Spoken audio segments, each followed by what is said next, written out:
Hello and very good morning to all my dear students. आपण पाहत आहे 12वीचं chemistry. त्यामध्ये आपलं चालू आहे 14व्या नंबरचा unit, that is the biomolecules. मागच्या लेक्चरपासून आपण चालू केलं होतं न्यूक्लिक ॲसिड, आणि आज आपण पाहणार आहे structure of nucleic acid. Remember, nucleic ॲसिडचे प्रकार काय पाहिले आपण? DNA आणि RNA. ते आपण याचं स्ट्रक्चर पाहणार आहे आता. ठीक आहे, चालू करू.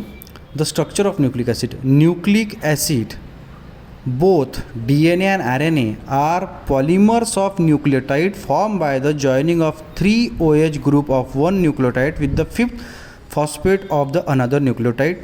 आता हे काय म्हटलं आहे हे तुमच्या लक्षात आलं नसेल. रिमेंबर, मागच्या लेक्चरमध्ये त्यांनी पाहिलं होतं, आपण पाहिलं होतं न्यूक्लिओटाईड पाहिलं होतं आणि न्यूक्लिओसाईड पाहिलं होतं. न्यूक्लिओसाईड म्हणजे काय, तर ज्यामध्ये फक्त बेस आणि शुगर युनिट राहील. आणि न्यूक्लिओटाईड म्हणजे काय, त्याच्यामध्ये बेस, शुगर आणि ग्रुप म्हणा किंवा फॉस्फरिक ॲसिड ग्रुप म्हणा म्हटलं तरी चालेल. तर आपल्याला काय पाहायचं आहे? न्यूक्लिओटाईड ज्याच्यामध्ये बेस, शुगर आणि फॉस्फरिक ॲसिड ग्रुप राहील.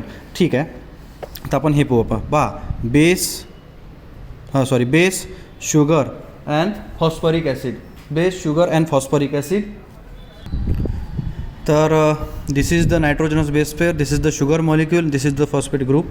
हा टोटल जर एकमेकाला लागला आहे तर हा this is called as the nucleotide, जे आपण मागच्या लेक्चरमध्ये पाहिलं. तर यांचं काय म्हणणं आहे का DNA आणि RNA कसा बनतात, म्हणजे न्यूक्लिक ॲसिडच म्हणा. Polymers of nucleotide. DNA RNA are what are DNA RNA? They are the polymers of nucleotide. आता न्यूक्लिओटाईड कसा बॉन्डिंग कशी राहील? Formation by joining the 3rd OH group of the one molecule with the 5th phosphate of the another nucleotide. आता पाहू आपण इकडे. बघा, this is one nucleotide, this is another nucleotide. पहा बरं, phosphate group, sugar base, phosphate group, sugar base. आता पहा कसा तयार होते. याचा 3rd OH ग्रुप आणि याचा 5th हे जॉईनिंग होऊन राहिलं. पहा, this is the 3rd of carbon having the OH and this is the 5th carbon having the that phosphate group. पहा इकडे कसं जॉईनिंग झालं, हे स्ट्रक्चर पहा, हे दोन एकमेकाला स्ट्रक झाले. हा जो आहे हा खाली घेतला इकडे, आणि हा जो आहे हा इथे आहे. बघा, याच्या OHला हा आणि इकडे फॉस्फेट ग्रुपच्या ह्याला आहे. दिसलं तुम्हाला ना? हे बघा, हा 3 हा O आणि हा याचा O. ठीक आहे, अशा प्रकारे ही लिंकेज झाली आहे यांची. तर this is the formation of डायन्यूक्लिओटाईड. असे जर 3 मॉलिक्यूल, तिसरा मॉलिक्यूल जर आला तर तो डबल याच्या खाली लागेल, ह्या 3च्या खाली. हे असा, म्हणजे ह्या इथपासून हा जो मॉलिक्यूल आहे ना, हा O इथपासून लागेल. This is trinucleotide. म्हणजे अशा प्रकारे जी सिक्वेन्स लाईन येईन पूर्ण, this is called the DNA नाव. ठीक आहे, आता पुढं पाहू आपण. The 2 ends of the polynucleotide chain are distinct from each other. म्हणजे एक चेन आणि दुसऱ्या चेनमध्ये काय असते, एकमेकावर भिन्नता असते. पहा इकडे पहा नाव. सपोज जर का फर्स्ट जर चेन असेल, ही जर का 3 असेल तर इकडे 5th एंड असतो, आणि इकडे जर 3rd एंड असेल तर इकडे 5th एंड असतो. तर या सिक्वेन्सनुसार आपल्याला असं लक्षात येते की, तर या कंडिशनमध्ये आपण जसं पाहिलं आहे का, एक एंड हा 3rd असेल तर दुसरा एंड हा त्याचा 5th राहील, आणि हा जर इकडे जर 3rd असेल तर इकडे 5th राहील. आता ठीक आहे, हे तर आपण फक्त स्ट्रक्चरल रिप्रेझेंटेशन पाहून राहिलो. One end having the free phosphate group of 5th position called the 5th end, and the another end is the 3rd end of the free OH group. चला ठीक आहे, पाहू आपण इकडे. बघा, ही सुद्धा एक सिमेट्रिक रिप्रेझेंटेशन आहे. न्यूक्लिक ॲसिडचं प्रायमरी स्ट्रक्चर म्हटलं तरी चालेल.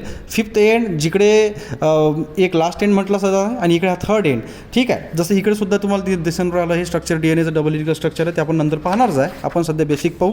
म्हणजे जो 5th एंड आहे त्या साईडनं काय म्हणाला त्यांनी, की जो 5th एंड आहे म्हणजे जो टर्मिनल एंड म्हटलं तरी चालेल, हा शब्द व्यवस्थित राहील त्यासाठी. आणि 3rd एंडला जो OH ग्रुप राहील तो, म्हणजे 5th एंडला कोणता फ्री ग्रुप राहील तर फॉस्फेट ग्रुप राहील, आणि 3rd एंडला कोणता फ्री ग्रुप राहील तर OH ग्रुप राहील. The polynuclear structure of the nucleic acid can be represented symmetrically as in the figure 14.29 A and B. हा इकडे 14.2 A and B. पहा, आपण सगळ्यात काही पाहिलं न्यूक्लिक ॲसिडमध्ये DNAचं स्ट्रक्चर आपण पाहून राहिलो असेल.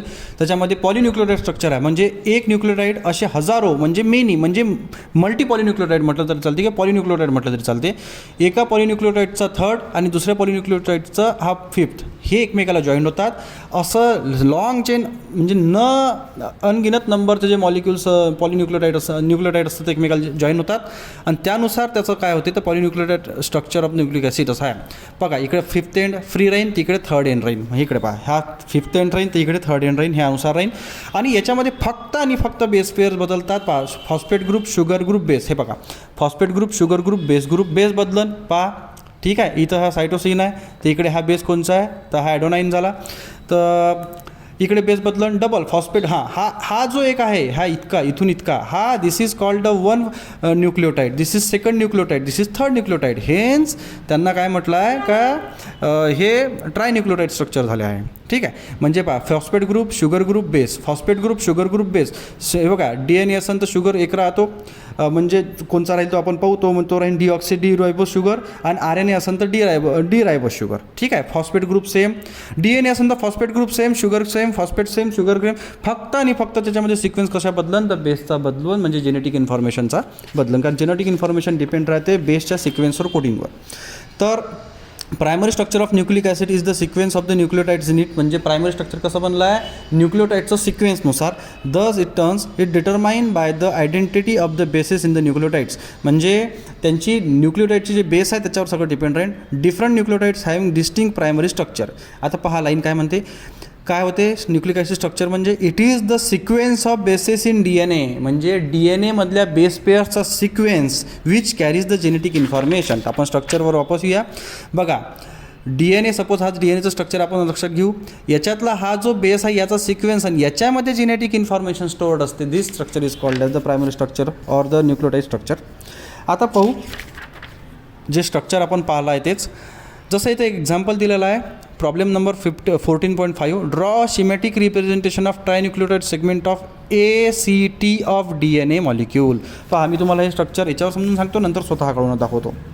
काय म्हटलं आहे त्यांनी, पहा, ACTचं काय काढायचं आहे, DNA स्ट्रक्चर काढायचं आहे तुम्हाला. ठीक आहे. म्हणजे काय, सिमॅटिक रिप्रेझेंटेशन. आपण काय बोललो आहे, फिफ्थ एंडपासून चालू करायचं. ठीक आहे. फिफ्थ एंडपासून चालू करायचं. इकडे कोणता एंड घ्यायचा, थर्ड एंड घ्यायचा. P फॉर द फॉस्फेट नंतर काय शुगर नंतर काय राहील तर base pair. This is one nucleotide. ठीक आहे. अनादर फॉस्फेट, दिस द शुगर, आणि दिस इज द बेस पेअर. आता इथचा शुगर हा बेस काय होता, A. ठीक आहे. दुसरा काय, C. A for the adenine, C for the cytosine. आणि इकडे हा झाला दुसरा nucleotide. This is phosphate group. नाव this the sugar group, and this is the base pair. T is the that base pair protein. आपण base pair protein म्हटल्यापेक्षा आपण त्याला थायमिन म्हणू. ठीक आहे. अशा प्रकारे त्याचा आन्सर आहे. बघा, इकडे सुद्धा तुम्हाला तेच दिसन. बघा, फॉस्फेट डिऑक्सिरायबो म्हणजे इथं शुगर लिहिलं तरी चालल, आणि हा A. Phosphate sugar C, phosphate sugar D. बस, फक्त तुम्हाला काय बदलायचं आहे तर बेस पेअर. मी तुम्हाला काय म्हटलं, काय बदलते तर बेस पेअर. आता इथं नेम जे राहते त्यांचं, म्हणजे कशाचं, बेस पेअरचं. तर बघा, आता जर का आपण पाहिलं आहे, प्युराईनमध्ये दोन असतात, ॲडेनाईन आणि गॉनिन. म्हणजे ॲडेनाईनचं A, गॉनिनचं G, सायटोसिनचं C घेतलं, युरॅसिलचं U, हा फक्त RNAमध्ये राहील, आणि थायमिनचं T जे फक्त DNAमध्ये राहील.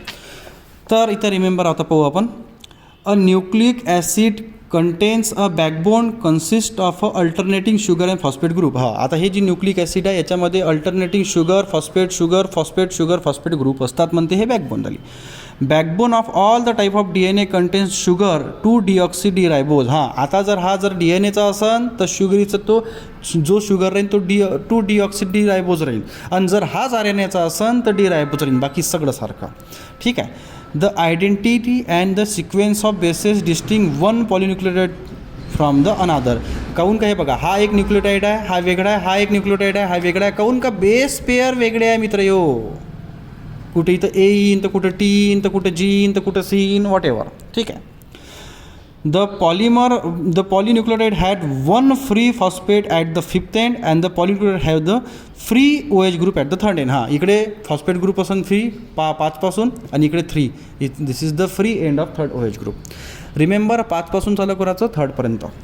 आता या बेसिसवर आपण DNA स्ट्रक्चर पाहणार आहे. नाव DNA डबल हेलिक्स. डबल म्हणजे 2. हे बघा, 2 दिसतात ना तुम्हाला, डबल हेलिक्स. राईट हँडेड हे असे, राईट हँडेड हे असे. ठीक आहे. DNA, आता हा जे स्ट्रक्चर आहे हे वॉटसन अँड क्रिकचं 1953चं DNA मॉडेल आहे, आणि हे त्यांनी दिलं होतं, आणि त्यानंतर इलेक्ट्रॉन मायक्रोस्कोपी थ्रू हे सिद्ध झालं की हे स्ट्रक्चर बरोबर आहे. काय आहे त्याचे पॉईंट्स आपण पाहू. DNA molecule of a 2 polynucleotide stand has the wind into a right handed double helix. ठीक आहे. राईट हँडेड डबल हेलिक्स म्हणजे कसे, हे असे. ठीक आहे. 2 हँड्स आहे, पहा ना, एक हा आणि हा दुसरा helix. The two standard sorry those two stands run in opposite direction. पहा नाही सरळ आहे, इथंच पहा, हा एक डायरेक्शनला आहे तर हा दुसरा अपोजिट डायरेक्शनला आहे आणि याचे एंडसुद्धा वेगळे असतात. हा 3 एंडचा असेल तर याचाच लास्ट एंड हा 5th एंड राहतो.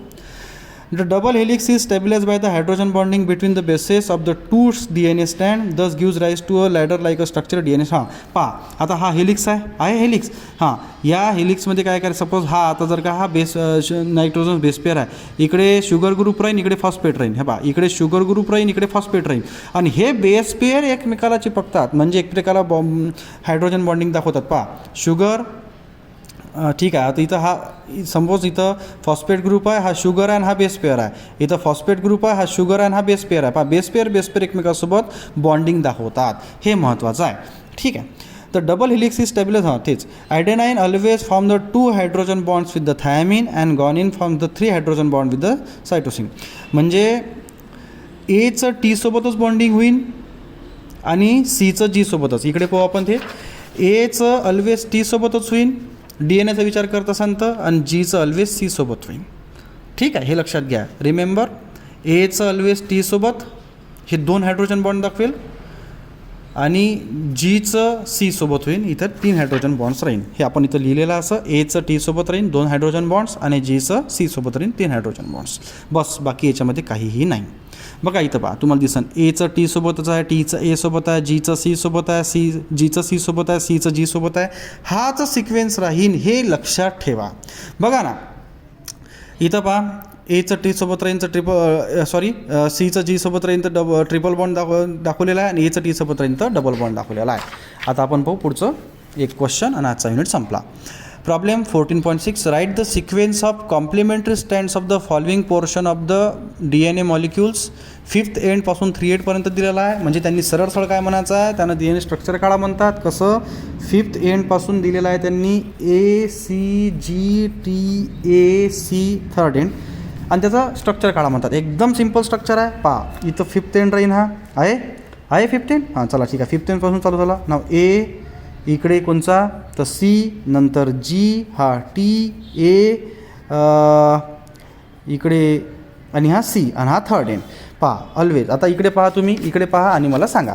आता याच्यामध्ये आपण जसं लिहिलेलं आहे, हां एचं बॉन्डिंग कोणासोबत होईल खाली. हां आता हा 5 असेल तर इकडे काय राहील 3rd एंड आणि हा 3rd एंड नसेल इकडे काय राहील 5. पहा इकडे 5चा एंडचा हा 3rd एंड, इकडे 3rd एंडचा हा 5 एंड. ठीक आहे. नाव एचं कोणासोबत लिहायचं इथं टी सोबत. हां ठीक आहे. सीचं कोणासोबत लिहायचं जी सोबत, जीचं कोणासोबत लिहायचं सी सोबत, टीचं कोणासोबत लिहायचं ए सोबत, एचं कोणासोबत लिहायचं टी सोबत, जीचं सीचं कोणासोबत लिहायचं जी सोबत. दिस इज युअर आन्सर. पहा हे आन्सर पहा आणि हे आन्सर पहा, आहे सेम. बस एवढंच करायचं आहे तुम्हाला आणि वाटते तो कठीण तुम्हाला, पण ते एकदा लक्षात आलं का लक्षात येईल. रिमेंबर फक्त बेस पेअर्स बदलतात, बाकी DNA असेल तर सारखं शुगर राहील, RNA असेल तर एकच शुगर राहील, वेगळं शुगर राहील. This is the our 14th chapter, that is the biomolecules. काही क्वेश्चन असेल तर मला विचारा. अशा प्रकारे हा आपला 14 नंबरचा युनिट संपला. उद्यापासून आपण पाहू 15 नंबरचा युनिट. धन्यवाद.